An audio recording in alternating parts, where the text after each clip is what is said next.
In Brisbane's King George Square, hundreds of protesters are preparing to find out if dancing to an 80s power ballad could get them arrested. Nailed it! You're really testing the limits here, aren't you? Yes, we are. Yes, we are, because nothing's going to stop us from pushing back against these stupid laws.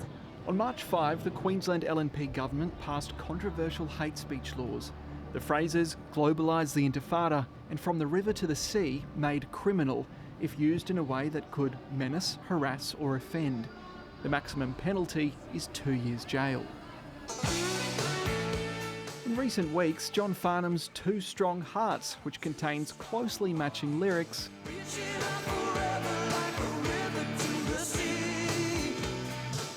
has become something of a rally cry, or at least one adopted by those with a point to prove.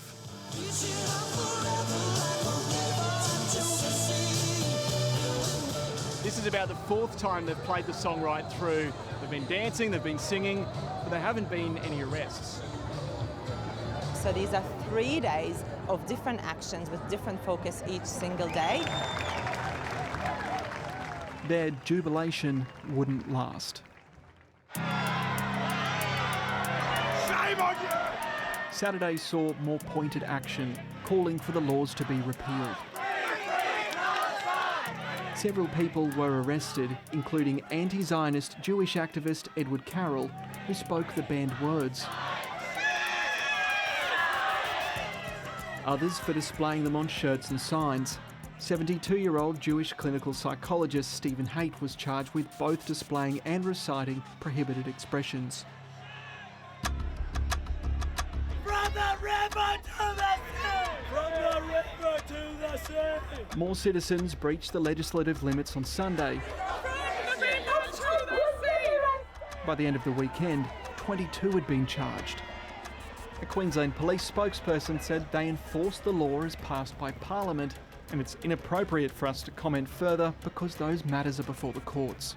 No one's suggesting that people can't strongly speak about what's happening in Gaza. Of course they can. You have to acknowledge the Jewish community in what happened when we allowed that behaviour to be unchecked. I think we made it clear post-Bondi the community were calling for some phrases that were calling for the eradication of a group of people was hate speech, and it caused people concern. So we've outlawed that. The law is clear. It's about being threatening and menacing, and the police have used their skill to identify who committed an offence, and they've been put before the court. Yeah, I intend to fight my charge all the way. I think these laws are illegitimate and they can't stand. Several activists from the Students for Palestine group were sent to the watch house. There's nothing wrong with standing with the oppressed. I think there was a sense of ridiculousness to the whole day, the fact that I was arrested by several riot police for wearing a t-shirt. There were people who sort of decried the protests as being deliberately provocative. What do you say to those people? Well, I think it's pretty provocative to ban people from calling for freedom and justice for Palestinian people. The protests on the weekend were peaceful and there were people standing up for their basic rights. We asked criminologist Dr. Kieran Hardy his thoughts. The types of arrests we're seeing are really quite concerning, and I think also it's likely to create sort of chilling effect where people might be testing the boundaries just for the moment, but then people will give up and say it's not worth it, I'm not going through that potential process, and then that impacts on our democracy by people not being free to say what they want to say in opposition to events overseas and free speech more generally. Are there any other comparable laws in Australia that prohibit political expression like this? No, it's very unusual for the criminal law to target speech to the extent where it's listed in legislation and says this is possibly 2 years in prison. Outside the weekend, 3 others have been charged, including Liam Parry. It's a really broad, far-reaching attack on freedom of speech that I think everybody should be concerned about. Where do you think the balance lies between freedom of speech and protecting people who feel as though they are being attacked by words and expressions? I'm just very uncomfortable with the government regulating and deciding what words people are allowed to say. I just think it's very hard to justify that in almost any circumstance. Queensland protesters say they're buoyed by a development in New South Wales, where the Court of Appeal struck down anti-protest laws that gave police broader powers to restrict or shut down protests.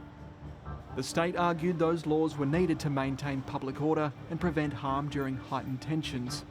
But the court said they went too far in limiting political communications. We're studying the judgment. It's a difficult one and not as clear-cut as, for example, the freedom of speech provisions in the US Constitution.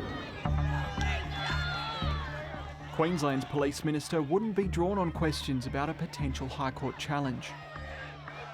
Well, look, we encourage people to have peaceful assemblies and protests, and overwhelmingly I want to acknowledge that they are peaceful and people have differing views, and we encourage them to come out and share those views.